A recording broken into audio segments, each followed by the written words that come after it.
In the deep forest between Ibadan and Alife, there once stood a quiet village called Agbonren. No one remembers exactly when it appeared, and no one can explain how it vanished.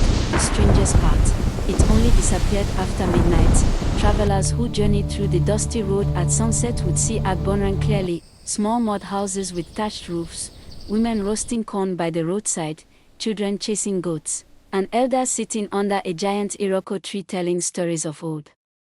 The villagers were kind but secretive. They always warned strangers, leave before the cock crows at midnight. Most travelers thought it was superstition. In Yoruba land, stories of spirits and wandering forces are common.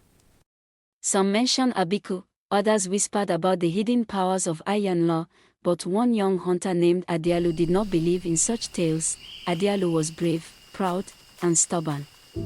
He had hunted deep into forests near Oyo and returned with leopards and antelopes. Spirits.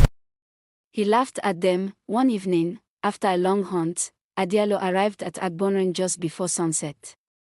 The villagers welcomed him warmly, offered him pounded yam and egusi soup, and prepared a mat for him to rest. As the moon climbed into the sky, the atmosphere changed, the laughter faded, doors began to close, oil lamps were put out one by one. An old The woman trial with is near. tribal Be marks vigilant. grabbed Adialu's I am ready, wrist Elder. tightly. Remember our ways. They will "Leave guide now," you. she whispered. Will guide you. "Midnight does not belong to the living here."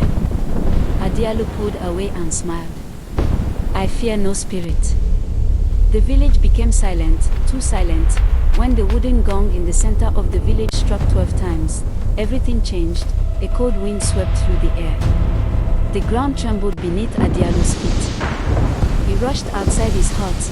The houses were gone. The fire pits were gone. The Iroko tree had vanished.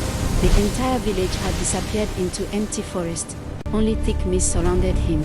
Then he heard whispers, not from one direction. From everywhere, shadows moved between trees. Shapes without faces. Feet without bodies. Laughter that echoed like it came from inside his own head. Adialu tried to run, but the path he entered through no longer existed. Suddenly, he saw the old woman standing in the mist, but she was no longer old. Her eyes glowed like fire. "This village exists between worlds," she said calmly. "By day, we live. By midnight, we return." "Return where?"